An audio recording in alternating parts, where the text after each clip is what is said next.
Bismillah. Assalamualaikum warahmatullahi wabarakatuh.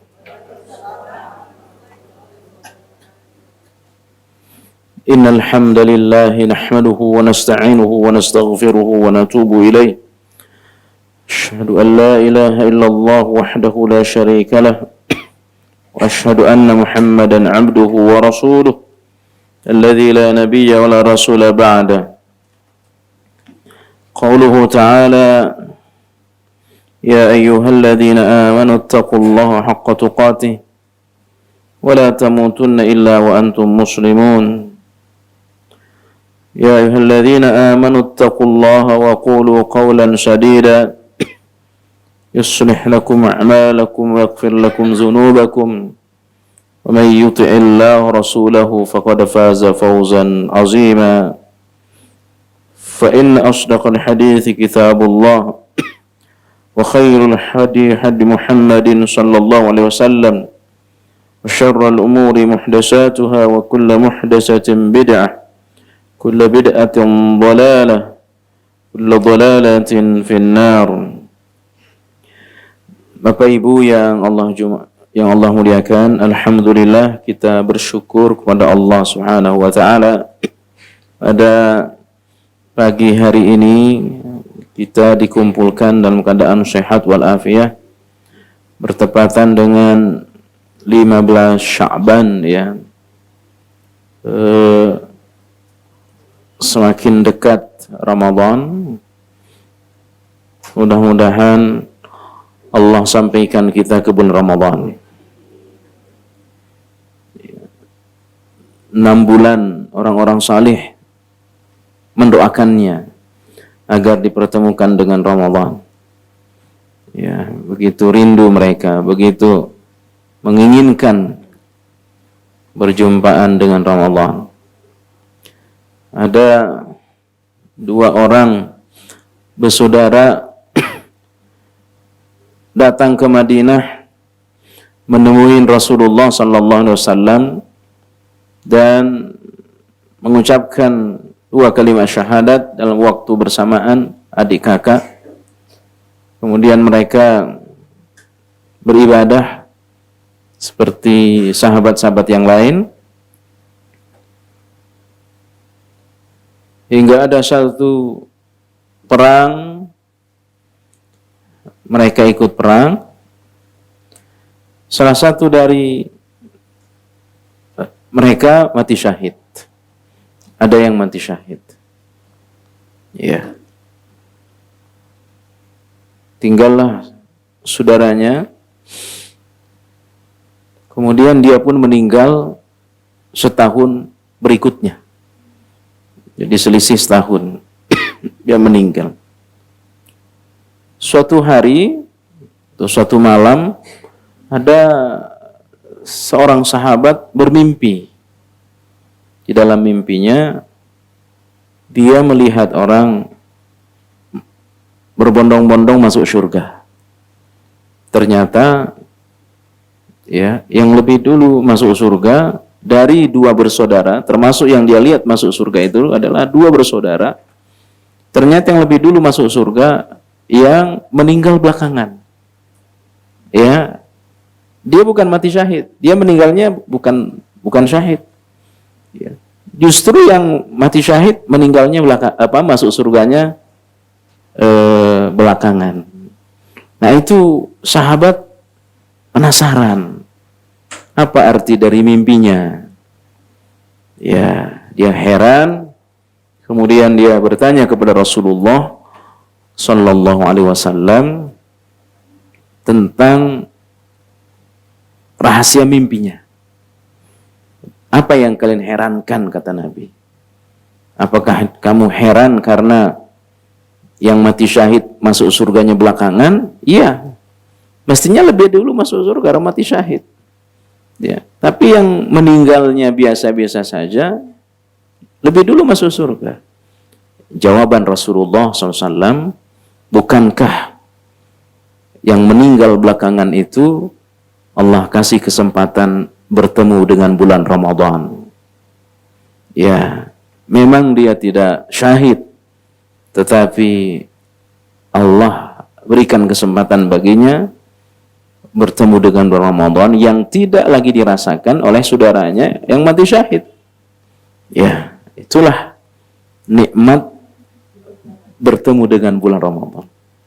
Ya, lebih dulu masuk surga. Ya, mudah-mudahan kita ini dipertemukan dengan Ramadan. Kurang lebih 14 hari lagi, sangat dekat. Tapi ibu, bapak yang Allah muliakan, kematian itu jauh lebih dekat dari kita. Iya, kematian jauh lebih dekat dari kita. Bapak ibu yang Allah muliakan,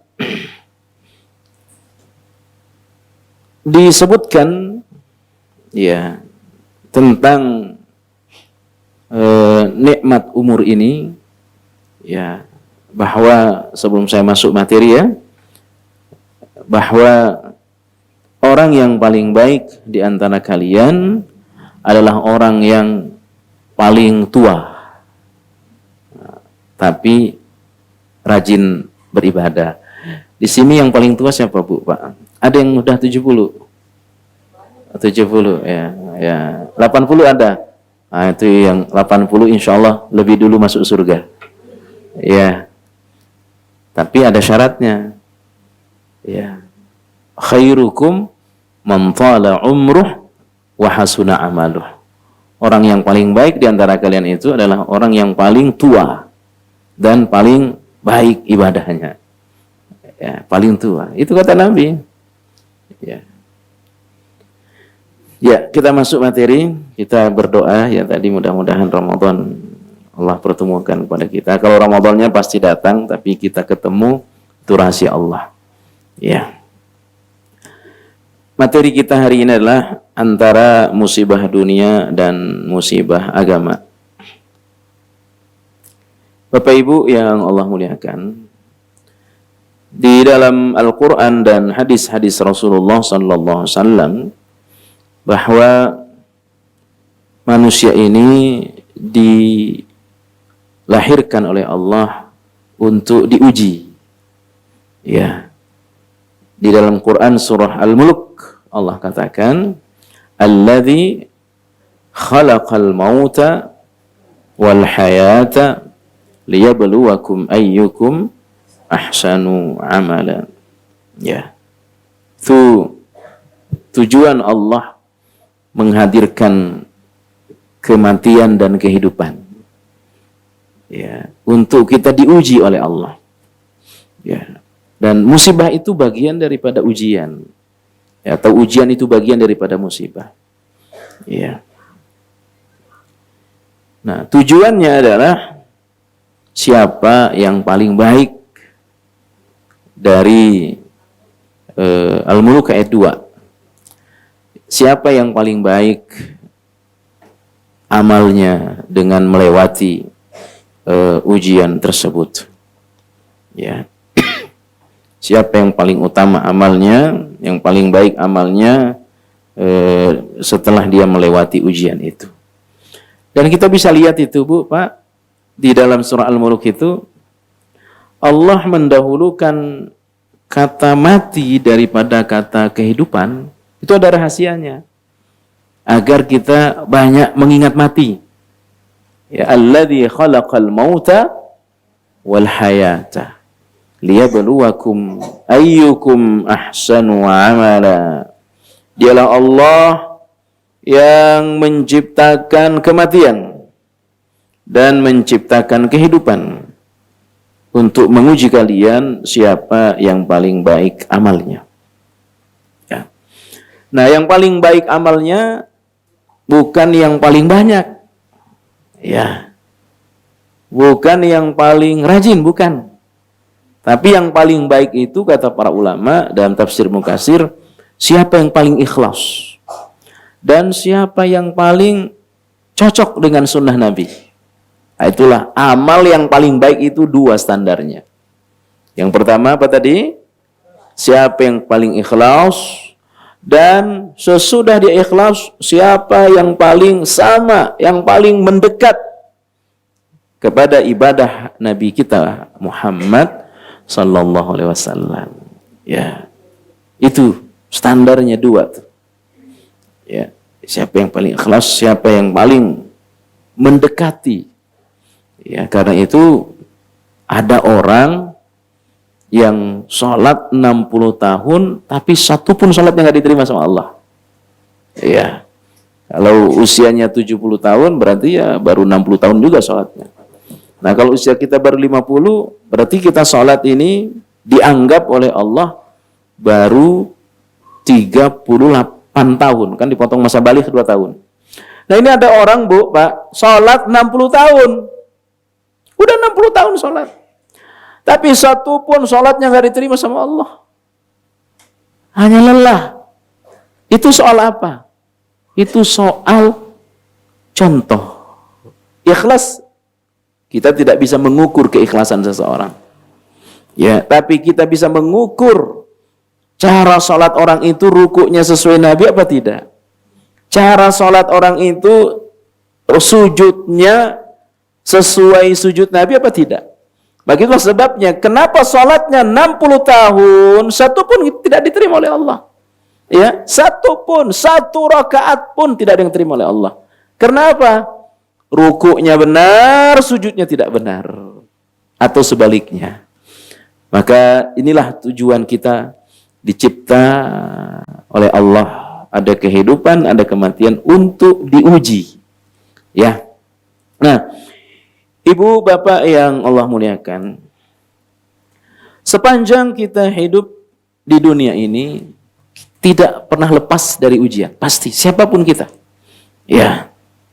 Tidak pernah lepas dari yang namanya ujian. Ya. Maka kita bisa buka di dalam beberapa ayat. Allah katakan,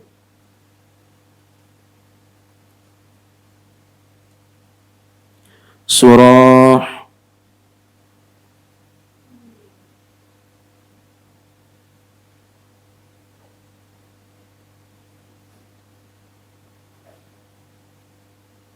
Al-Hadid. Ya, Al-Hadid ayat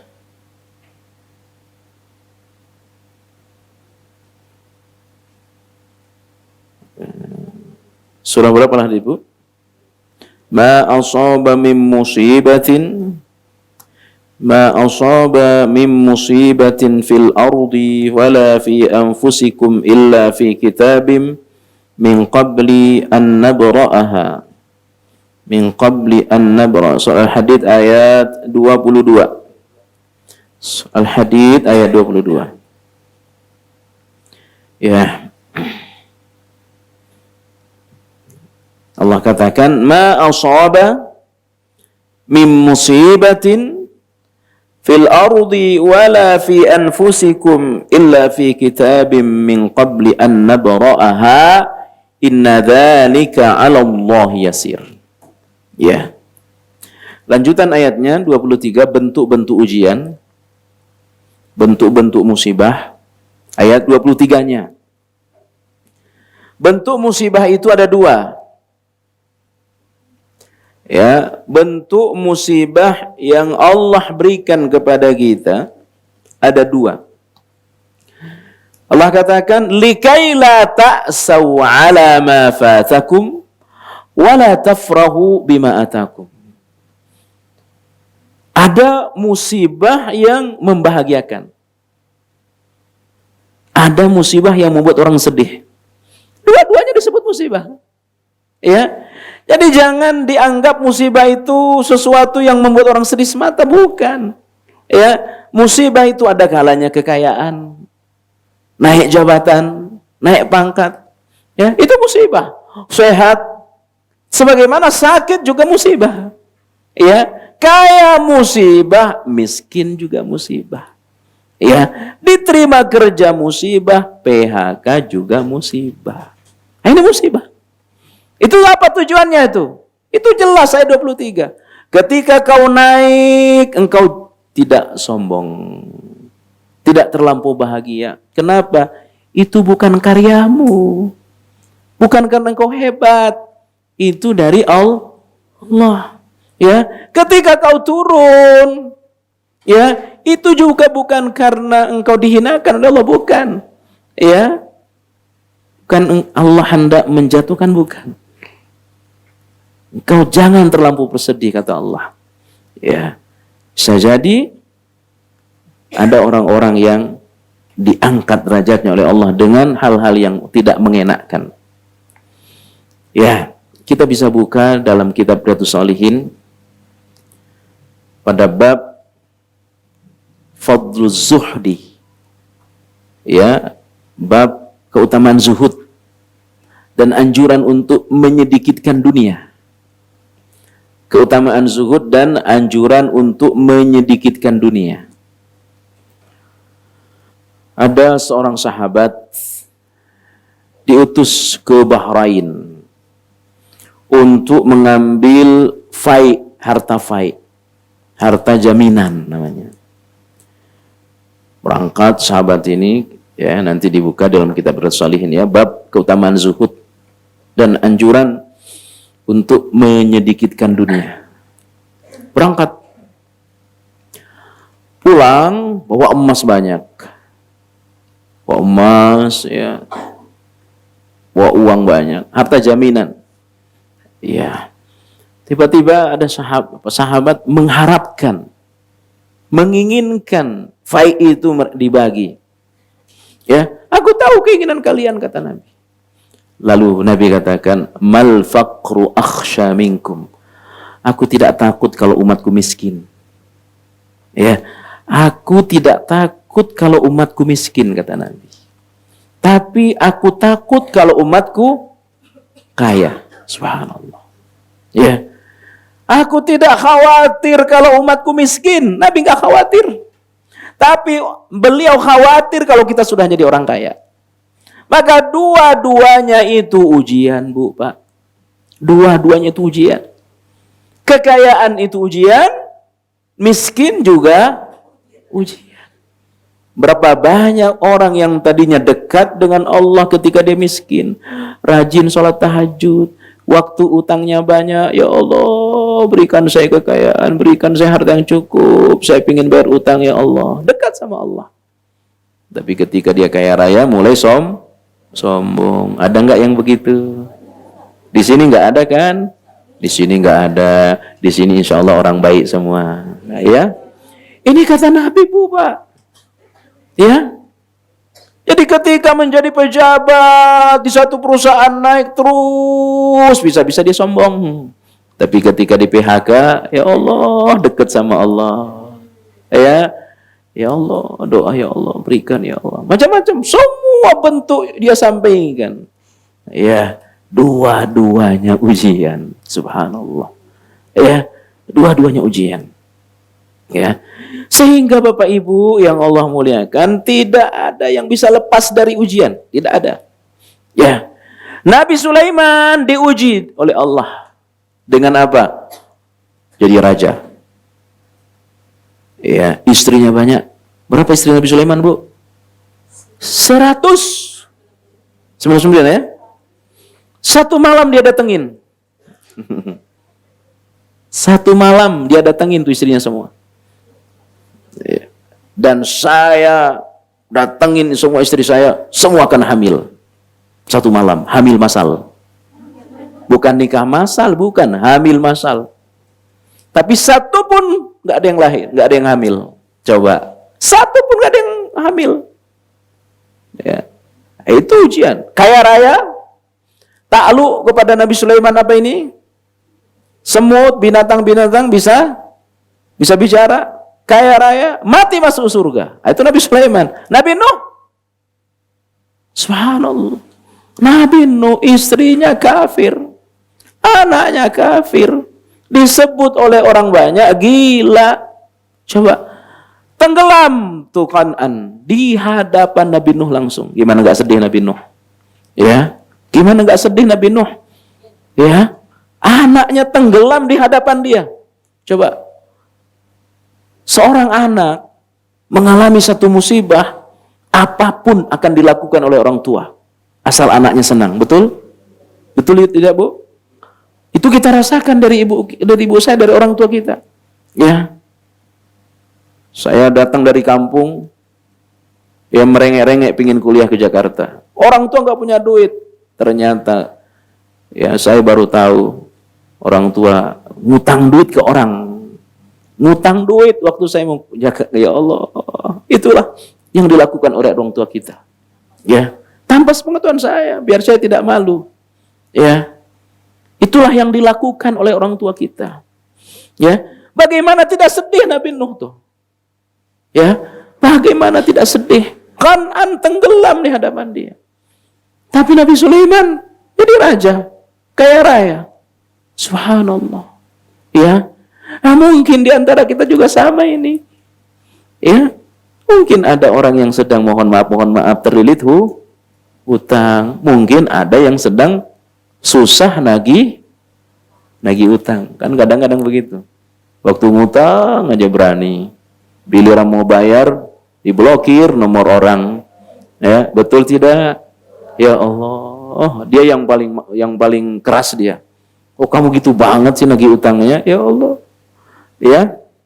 Ya ternyata Bu, siapa orang yang paling pertama ditolong di hari akhir? Siapa orang yang pertama ditolong di hari akhir oleh Allah? Orang yang melunasin hutang saudaranya. Nih, si A punya utang ke si B, nggak bisa bayar si A. Udah, saya lunasin dah. Ya, saya bebasin. Ikhlas. Dia orang pertama ditolong di hari akhir. Tapi kalau 100.000 masih bisa, kalau udah 10 juta ya repot juga tuh. Ya. Nah, itulah hidup. Al-Hadid 22-23. Semua kita, Bu, semua kita. Ya. Diuji oleh Allah. Nah, apa tujuannya? Tujuannya satu, agar kita meninggal tidak bawa dosa. Ya, itu tujuan Allah kirim ujian. Ya. Hatta yalqa rabbahu, sampai dia jumpa dengan Allah tidak punya dosa.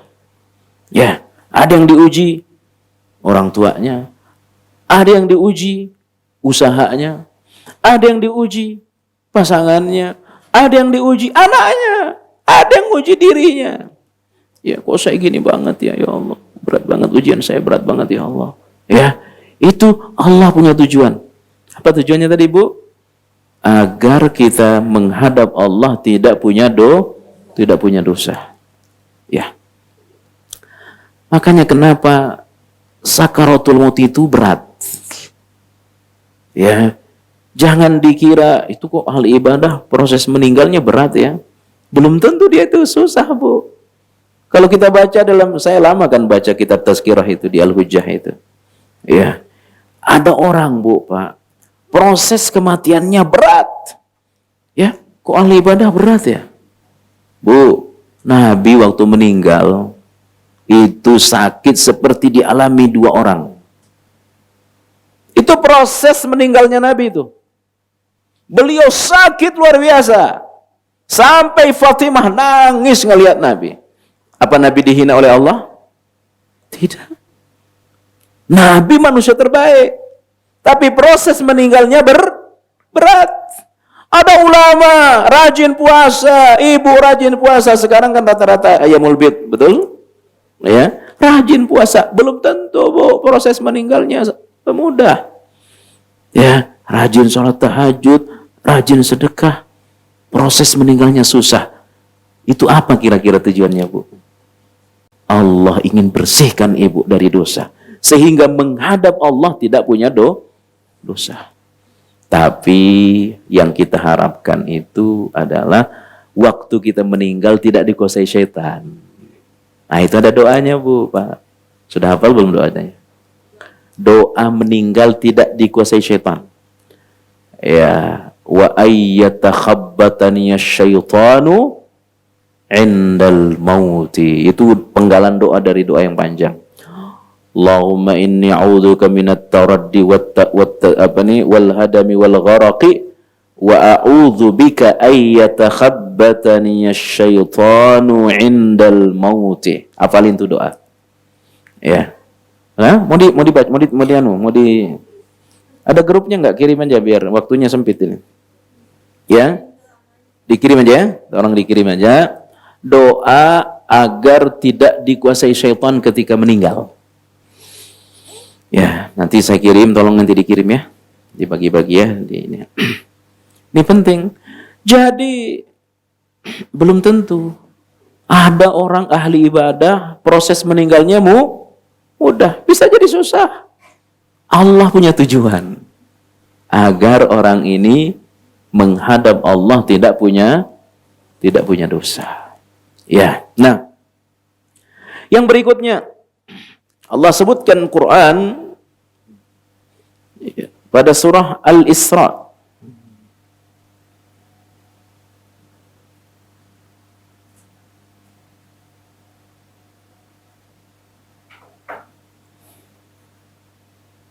Apa tujuan Allah mengirimkan musibah kepada kita? Ya. Pada surah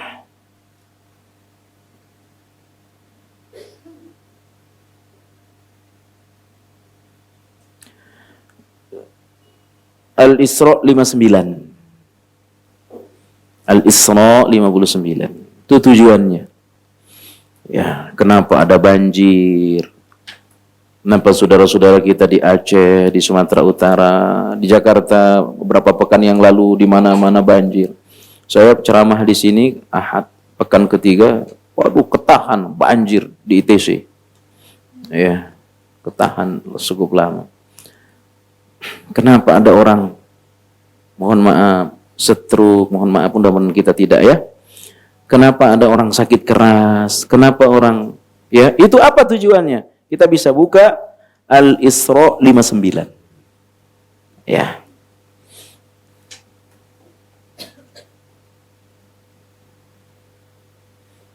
Allah sebutkan, "Wa ma mana'ana an nursila bil ayati", ayat 59 surah Al-Isra. Al-Isra surah berapa? 17 ayat 59. Wa ma mana'ana an nursila bil ayati illa an kadzdzaba biha al-awwalun wa atayna thamudan naqata mubsiratan fadhalamu biha wa ma nursilu bil ayati illa takhwifa. Ini kenapa Allah kirim banjir? Kenapa Allah kirim gempa? Kenapa Allah kirim penyakit?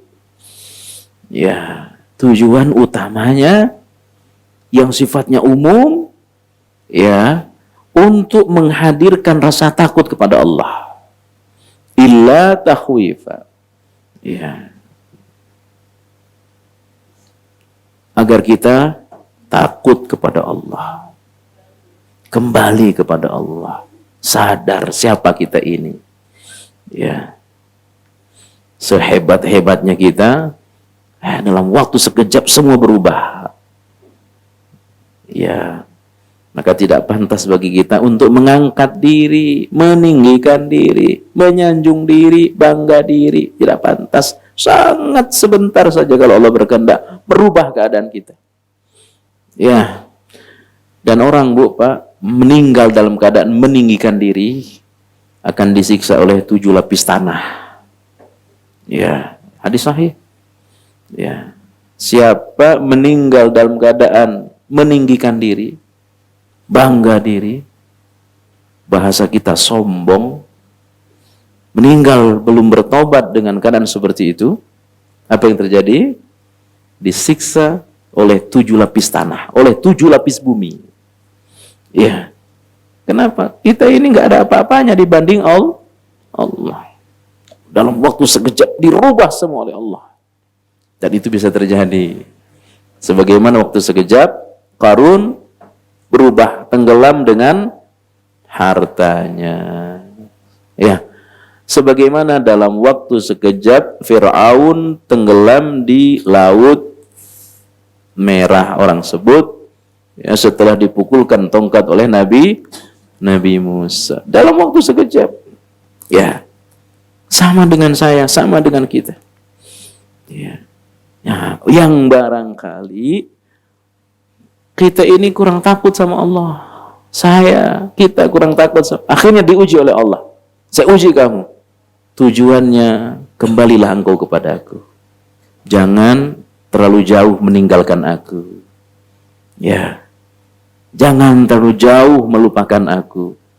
Ya. Nah, kalau orang tidak diuji, justru semakin baik kehidupannya. Namanya istidraj. Apa namanya? Istidraj. Maka kalau kita diuji, Bu, kita senang. Ya, Allah ingat kita. Allah tegur kita. Ya. Kenapa? Ya.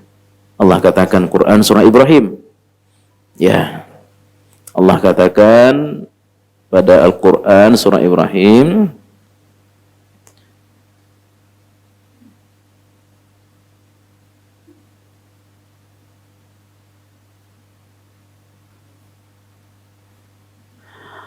ayat 42.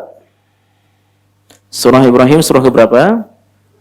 14 ayat 42. Ya. Ini penting bagi saya, penting bagi kita. Surah ke-14 Surah Ibrahim ayat ke-42. Ya, Allah katakan, "Wala tahsabannallaha ghafila amma ya'malu dhalimun.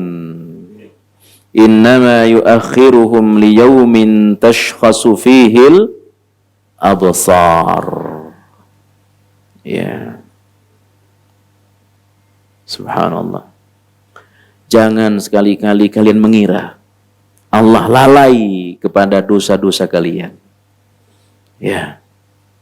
Jadi Anda pendosa, ada orang jahat, ada orang sombong, kok makin hebat bisnisnya? Ya. Istidraj. Ya. Orang kafir, kok hebat kekuasaannya? Ada ahli ibadah, ahli tauhid, bukan pelaku syirik, bukan pelaku bid'ah, hidupnya cenderung, mohon maaf, miskin. Usaha setiap mau naik turun. Ya. Sekarang kan banyak usaha yang sedang apa ini? Ya Allah. Ya. Justru kadang-kadang ada orang kafir lebih kaya. Apa Allah lupa kepada mereka? Apa Allah biarkan mereka? Tidak, ini dengarkan. Surah Ibrahim ayat berapa tadi itu? Ayat 42. Ya. Wala tahsabannallaha ghafila amma ya'malu adh-dhalimun. Innama yuakhiruhum liyaumin tashhasu fihil absar. Sengaja Allah biarkan mereka di dunia. Ya. Allah tidak pernah lalai terhadap dosa-dosa mereka. Allah biarkan saja mereka itu. Tapi Allah tidak lalai. Allah akan balas nanti pada hari di mana mata terbelalak.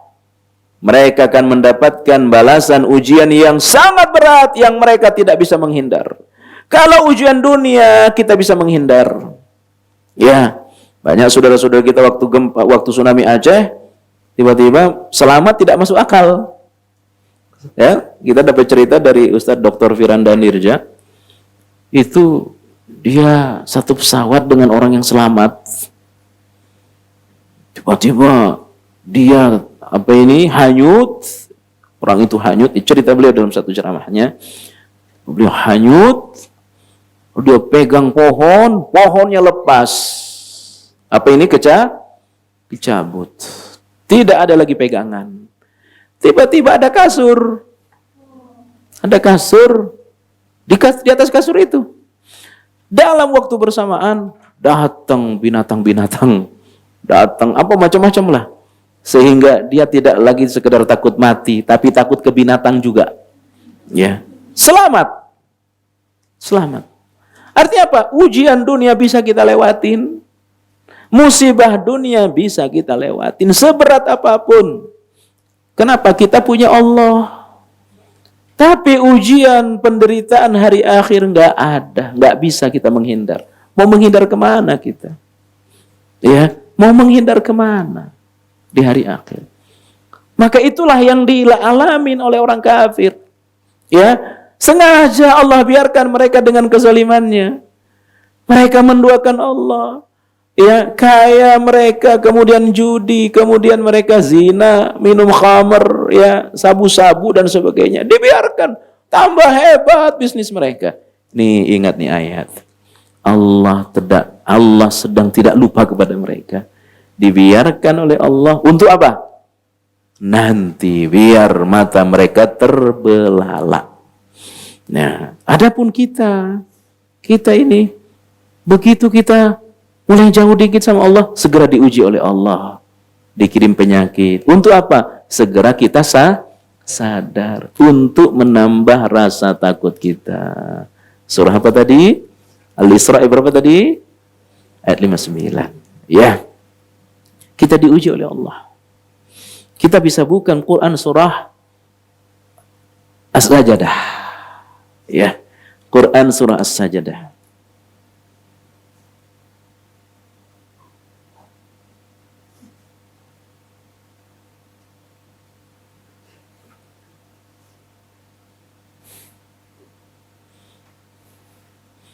Ayat 21. Quran surah As-Sajadah ayat 21. As-Sajadah 21. Surah keberapa Sajadah, Bu? 32 ayat 21. Ya. Jadi kita ini diuji oleh Allah dengan sesuatu yang ringan.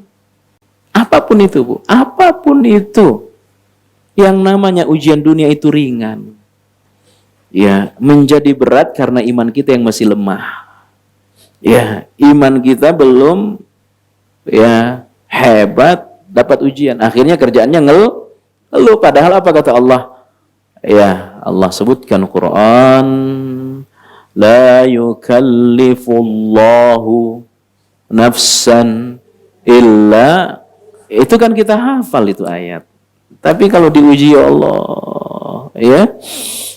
Jadi kalau kita diuji ini oleh Allah sekarang, ya, dikirimkan musibah apapun bentuknya, baik pada diri sendiri, pada keluarga, pada anak, pada bisnis, pada usaha kita, ya, itu ringan. Jangan sampai kita mendapatkan yang sangat berat. Ya, maka Allah katakan As-Sajadah ayat berapa tadi? 21. وَلَنُذِيقَنَّهُمْ مِنَ الْعَذَابِ الْأَدْنَى دُونَ الْعَذَابِ الْأَكْبَرِ لَعَلَّهُمْ يَرْجِعُونَ. Ya, ujian dunia itu kecil, bukan perkara yang besar. Perkara yang besar itu ujian di hari akhir. Ya, apa itu? Meninggal dikuasai syaitan. Apa itu? Kuburnya sempit. Apa itu? Beratnya merasakan panas di padang mahsyar. Puncak dari beratnya ujian, siksaan neraka. Mudah-mudahan kita semua nggak ada yang masuk neraka. Ya. Jadi ibu yang Allah muliakan, bapak yang Allah muliakan, siapapun kita pasti mengalami yang namanya ujian. Ya. Pasti mengalami ujian. Dan puncak ujian yang terbesar adalah ujian kematian. Ya. Siapapun pasti akan mengalami yang namanya ujian kematian. Ya. Nah, kita bisa lihat Quran bagaimana Allah berbicara tentang ujian kematian.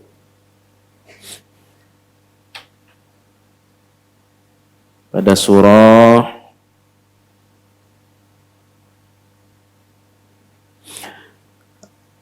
Al-Maidah 106.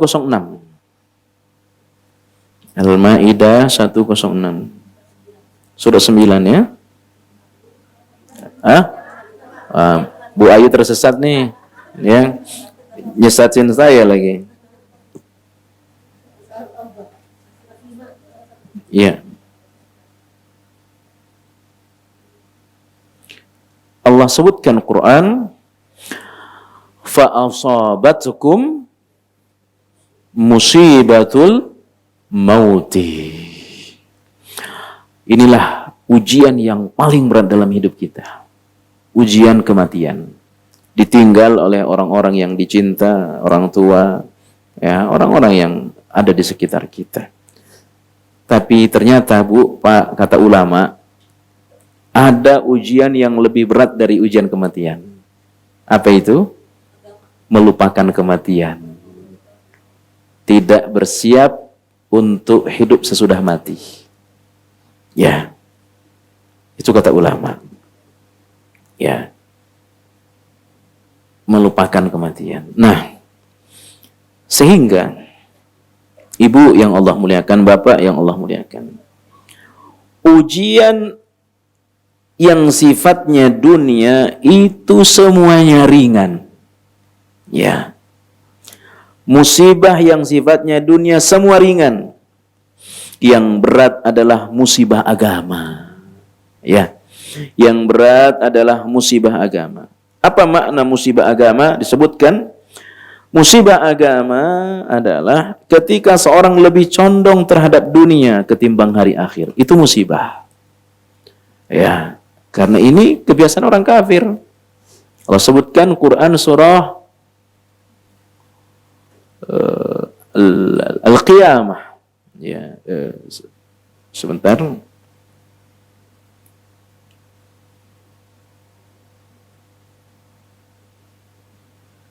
Yuhibbunal ajilah.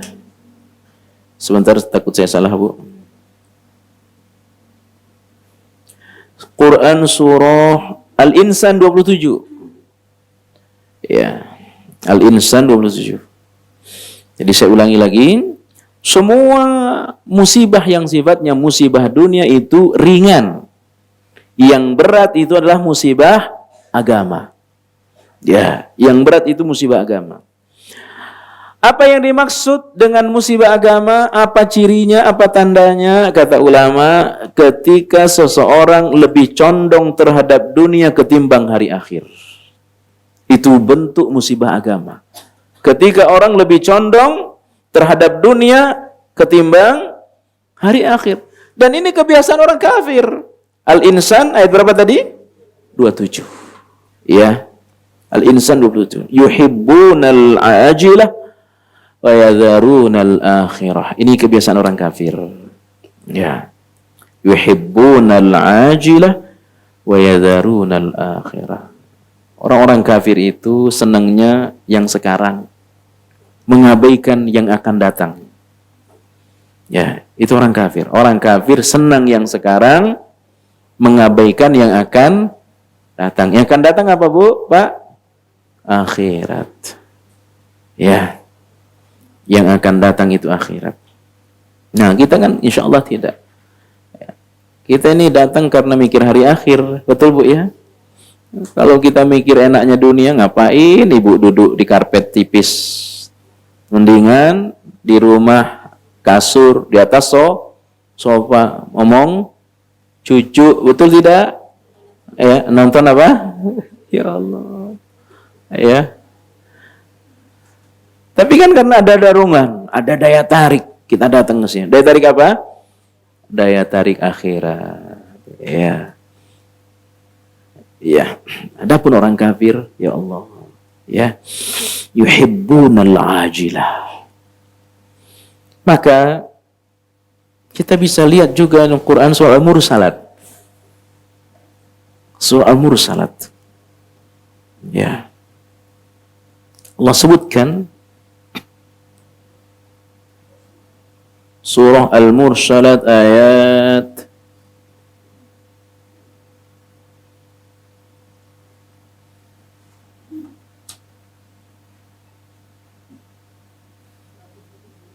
77 ya. Kulu wa tamatta'u qalila. Ayat berapa sebentar saya lihat, takut saya salah. Ayat 46. Ayat 46.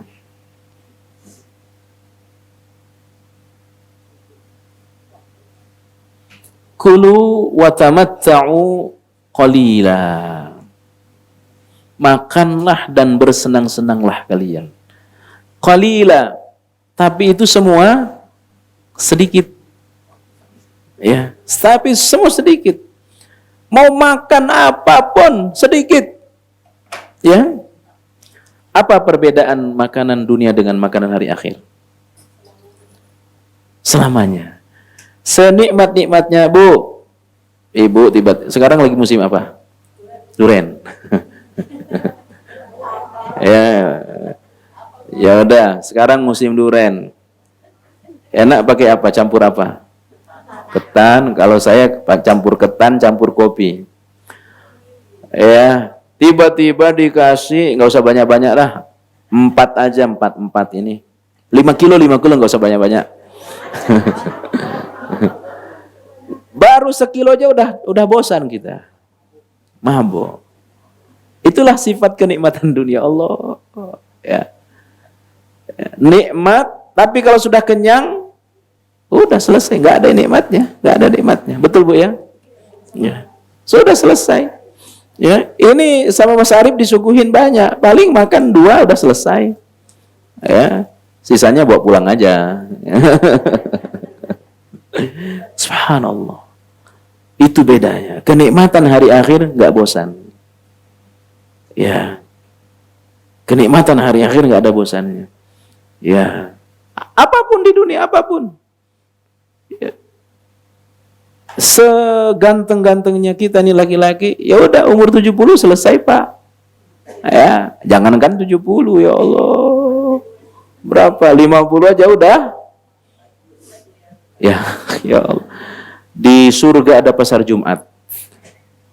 Di surga ada pasar Jumat. Berangkat laki-laki ke sana, pulang-pulang kaget istrinya.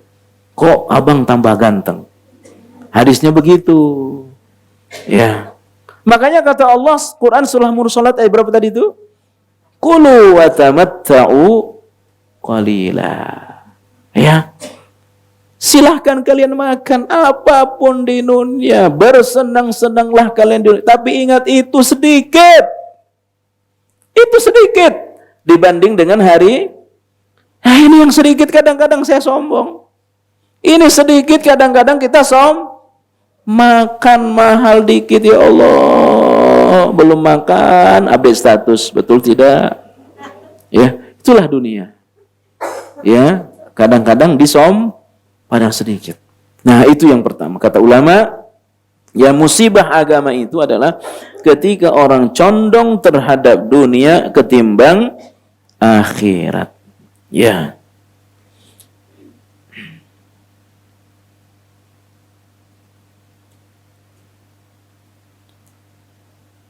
Yang berikutnya, ketika seorang terjerembab pada syahwat dan syubhat. Syahwat dan syubhat. Ya. Sesuatu yang tidak jelas. Ya. Zina, khamr, ya, judi, itu kan semua tuh. Musibah agama. Ya. Yang kita harapkan jangan sampai anak kita seperti ini. Makanya terus doakan, Bu, terutama yang punya anak perempuan tuh, doakan tuh. Ada doanya itu dari Nabi. Allahumma ighfir dzambahu wa tahhir qalbahu wa hassin farjahu. Tuh doa orang tua untuk anak. Apalagi kalau anaknya perempuan. Ya Allah, ampunkan dosanya. Bersihkan hatinya, jaga kemaluannya. Tuh doanya, Bu, Pak. Terutama ibu yang punya anak perempuan, yang punya cucu perempuan tuh. Bagaimana kehormatannya itu tidak mohon keperawanannya tidak apa bahasanya? Ya, kecuali kepada suaminya. Ya, itu doanya itu. Allahumma ighfir dzambahu wa tahhir qalbahu wa hassin farjahu. Ada yang punya anak perempuan sini? Ya, banyak. Hafalin tuh doa. Cucu perempuan ada? Hafalin tuh doa, hafalin. Ya, insya Allah anaknya tidak akan berzina. Insya Allah kehormatan anaknya tidak akan digunakan sebelum masuk laki-laki. Ya, apalagi perempuan. Terutama perempuan, karena yang paling susah sekarang perempuan.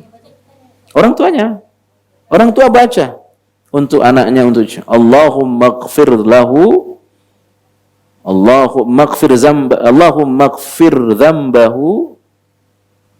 Sudah? Saya ulangi lagi, Allahumma ighfir dzambahu wa tahhir qalbahu, wa tahhir qalbahu, pakai ta ya, wa hassin farjahu. Hafal belum? Saya ulangi lagi, ikuti, insyaallah ada yang nyantol. Allahumma ighfir dzambahu, pakai dza ya, dza. Allahumma ighfir dzambahu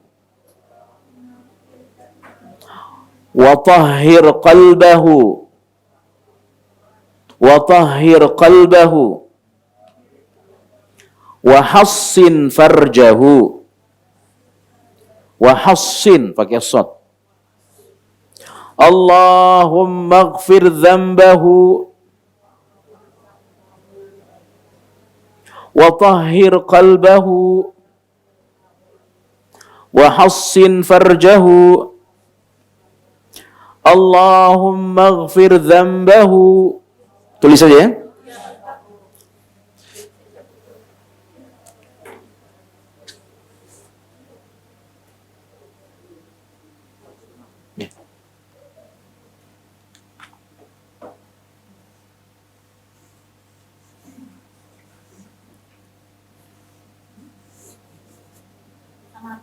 Iya, siap.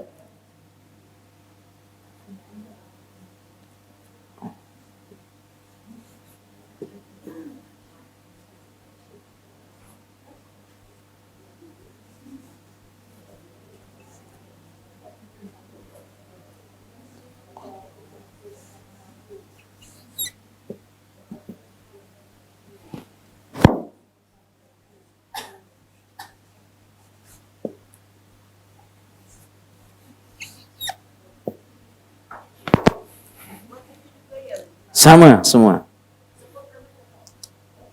Gak usah. Hu itu ditujukan ke orangnya. Hu. Kalau perempuan ha. Kalau perempuan ha, kalau laki-laki hu. Ha. Ya, tidak usah. Allahumma ighfir dzambahuma wa tahhir qalbahuma. Kalau perempuannya dua, laki-lakinya dua sama. Allahumma ighfir dzambahu. Kalau laki-laki, kalau perempuan, kalau laki-laki hu, kalau perempuan ha. Ya.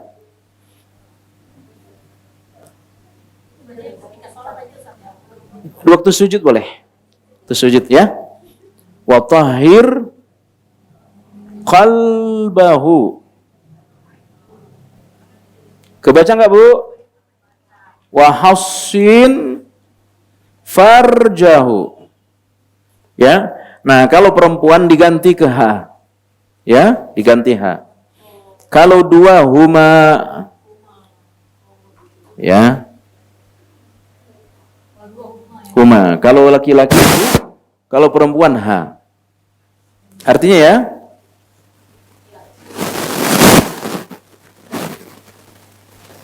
ini dibaca oleh orang tua untuk anaknya atau cucunya. Ya, neneknya, orang tuanya terutama. Astagfirullah. Suruh sholat. Jangan artinya. Baca Arabnya.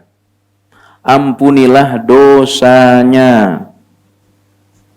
Nah, begitu kita bilang dosanya, hati kita tertuju kepada anak. Terbayang anak, terbayang ya. Jangan nya aja. Tapi gilirannya ini waktu nyebutnya, hati kita langsung diarahkan ke anak. Ya. Pegang ya. Iya. Ya, minta enggak apa-apa dibaca. Mudah-mudahan dosanya diampuni sama Allah. Ya. Walaupun ini lebih kepada tindakan apa? Sebelum preventif, ya.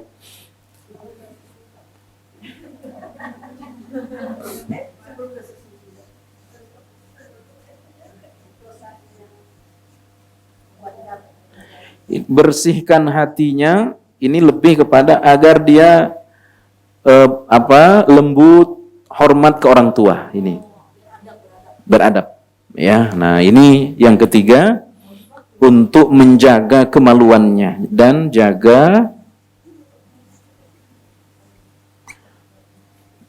kemaluannya. Huma, iya. Ya. Oke, ya. Ini lebih pada pengampunan dosa, ini lebih kepada agar hatinya lembut, beradab ke orang tua, ini lebih kepada kehormatannya terjaga.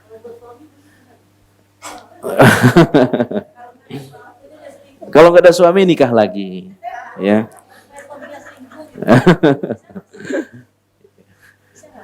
Mudah-mudahan bisa baca. Oke, lanjut ya. Udah ditulis?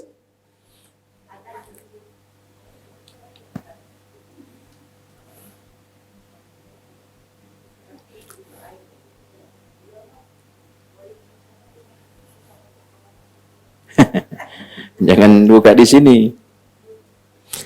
Amal ini dulu ya. Mudah-mudahan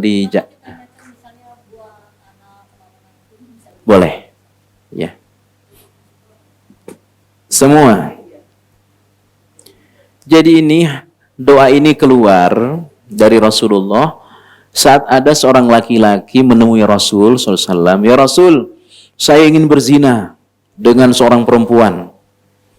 Kata Nabi kepada laki-laki ini, kamu mau nggak adik perempuanmu dizinain oleh orang? Marah saya, nggak mau saya. Ya itulah, kalau kamu zina dengan perempuan, saudaranya juga marah. Ya udah.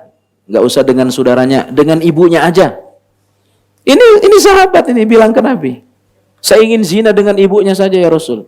Kamu marah nggak kalau ada orang zina sama ibumu? Oh, lebih marah lagi saya, kata dia. Itulah orang, kalau ibunya kamu zinai, pasti marah padamu. Makanya didoakan oleh Nabi laki-laki ini. Ya.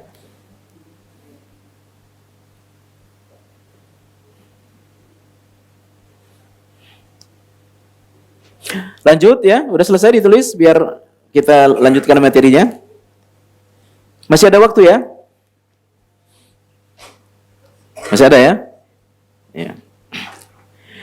Jadi musibah dunia itu semua ringan. Apapun bentuknya. Yang berat itu musibah agama. Musibah agama itu apa? Lebih mendahulukan dunia daripada akhirat. Terjerumus pada syahwat, syubhat, perzinahan dan sebagainya. Ya. Dan bentuk musibah dunia adalah lalai dari Allah dan dia tidak sadar kalau dirinya sedang lalai. Ya, lalai tapi tidak sadar. Ya. Dia lalai dari Allah tapi tidak sadar. Ya.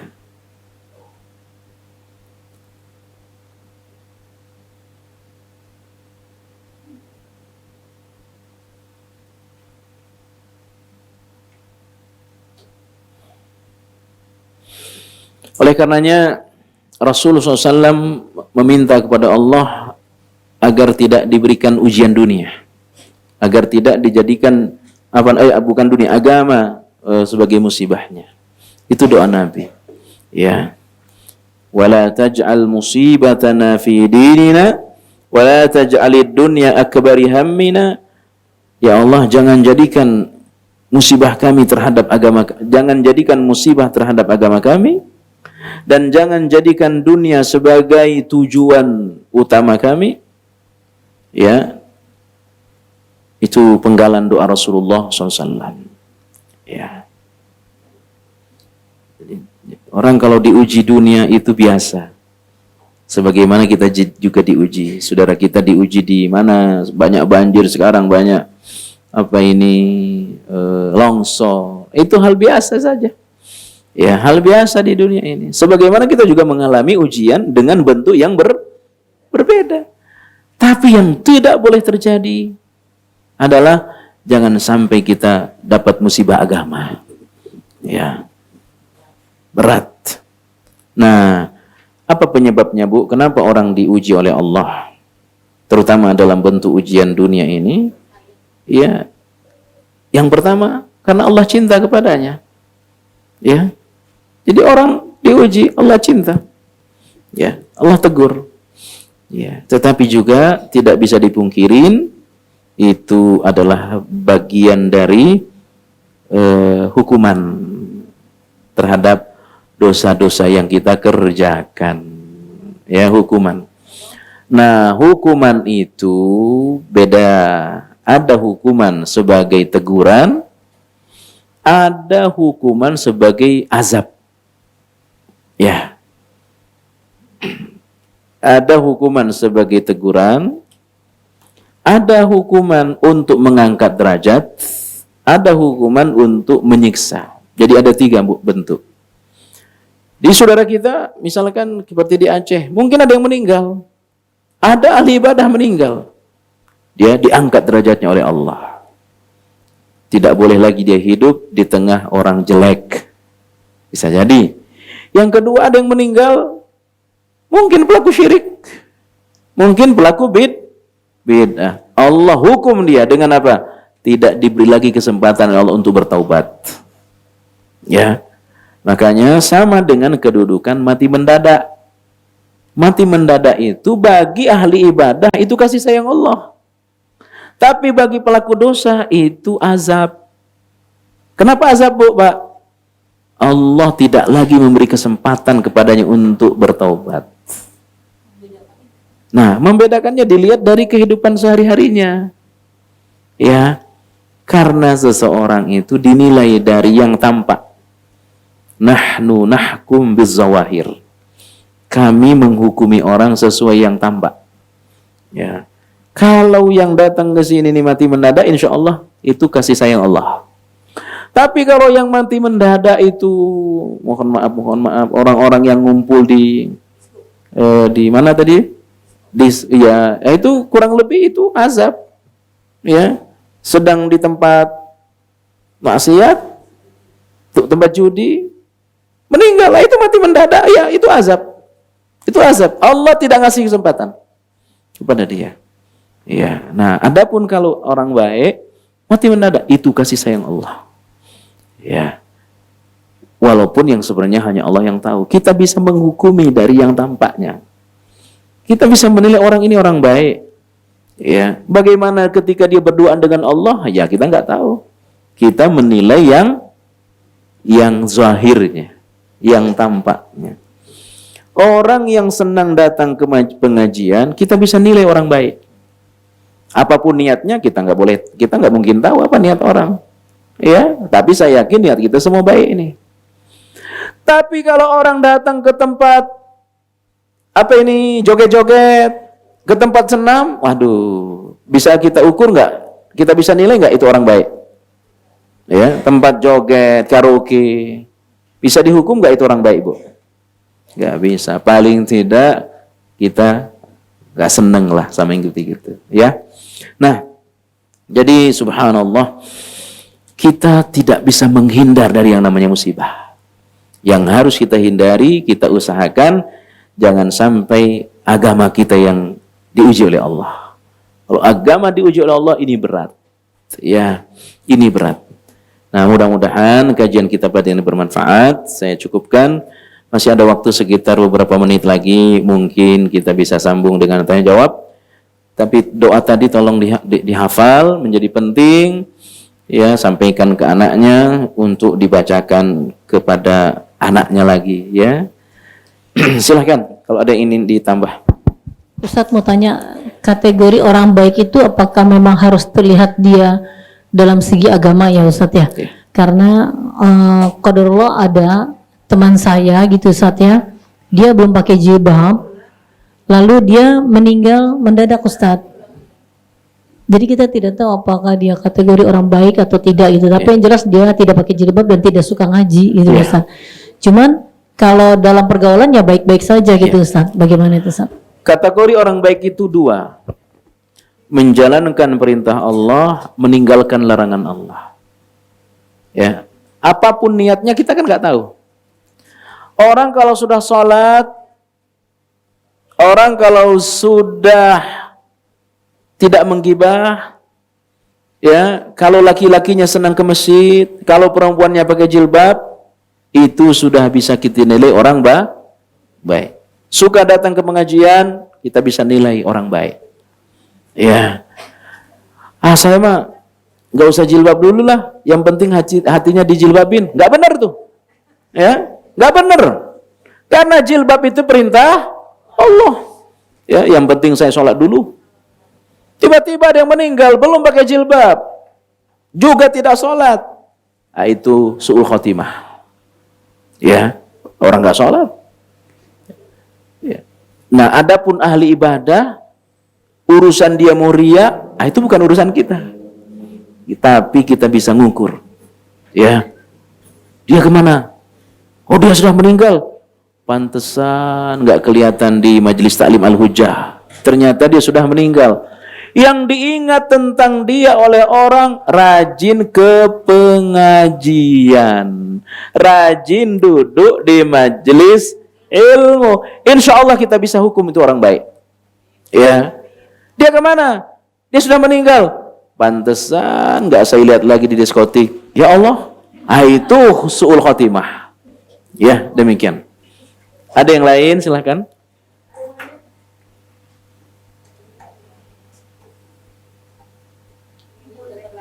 Itu tuh. Assalamualaikum Pak Ustadz, mau nanya nih masalah doa ini, kita bacanya setiap habis sholat. Waktu sujud saja, Bu. Waktu sujud Waktu aja. sujud saja. Oh, Ya, sujud tidak terakhir ya? semua sujud saja. Bukan hanya di sujud terakhir. Tapi di waktu-waktu sujud, baik sholat sunnah maupun sholat wajib. Tapi kalau sesudah salat boleh nggak Pak Ustadz? Iya, lebih baik di dalam sholat. Karena doa begini, Bu. Doa kaitannya dengan sholat itu paling bagus di dalam sholat. Ya. Tapi ada sebagian tuh saya dengar tuh Pak Ustadz ya, maksudnya saya pernah berdebat sama kakak saya katakan seperti Pak Ustadz itu, kata beliau bilang enggak putus sholat kita kalau kita sujud, enggak sujud terakhir berdoa, katanya bilang gitu.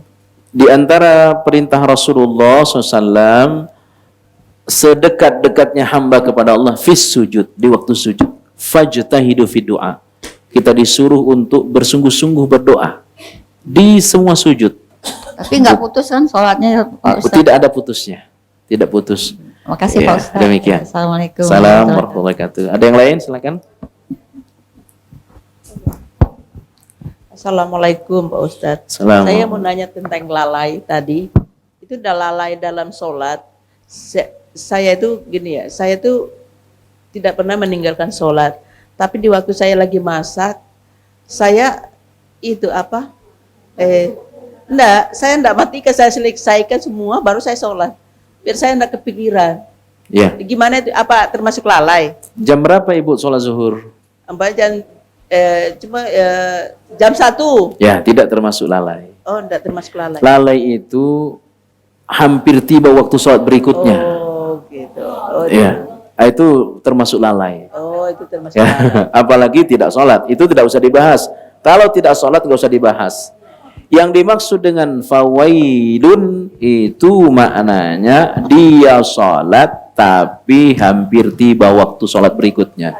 Fawailul lil musallin, celaka orang yang sholat, bukan orang yang nggak sholat. Orang yang nggak sholat nggak usah dibahas, sudah pasti celaka. Ini yang celaka orang sholat. Kalau orang nggak sholat nggak usah dibahas, udah pasti celaka.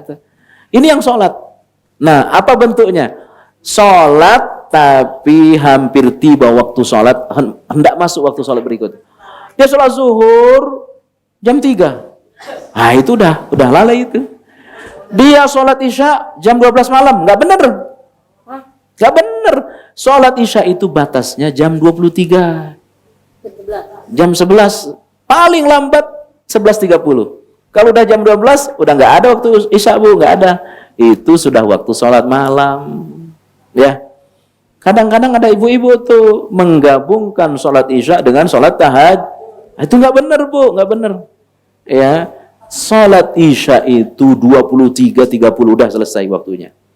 Ya, terakhir itu udah terakhir. Ya. Nah, ibu tidak termasuk lalai. Ya. Demikian.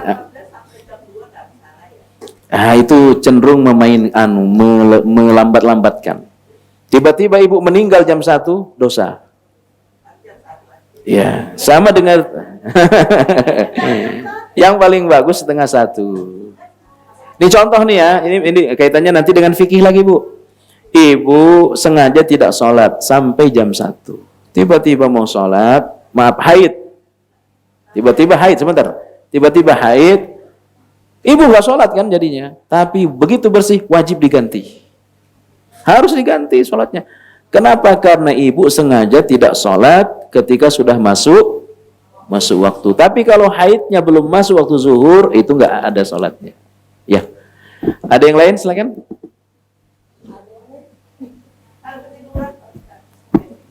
Kalau ketiduran, tidurnya jam berapa? Oh, nggak apa-apa, nggak apa-apa. Ya, sampai tidur besok juga nggak apa-apa. Ya, tiduran. Ya. Cukup ya. Sudah dihafal belum doanya nih? Diusahakan. Nanti pertemuan berikutnya saya suruh baca satu-satu doanya. Barakallahu fikum. Mudah-mudahan Allah sampaikan kita ke bulan Ramadan. Allah sehatkan kita semua. Barangkali ada yang masih punya utang puasa, segera bayar. Dan tidak kalah barangkali ada yang punya utang duit, semoga Allah lunasin. Ya. Barakallahu fikum. Subhanakallah bihamdik. Asyhadu an la ilaha illa anta astaghfiruka wa atubu ilaik. Wassalamualaikum warahmatullahi wabarakatuh. Dukung Al-Hujjah untuk punya tempat dakwah. Salurkan wakaf lahan melalui Bank Syariah Indonesia. Nomor rekening 7796001377 atas nama Al-Hujjah Dakwah Islamiyah dengan memberikan kode 300 di belakangnya. Contoh, Rp 10.300.000. Syukron wa jazakumullah khair.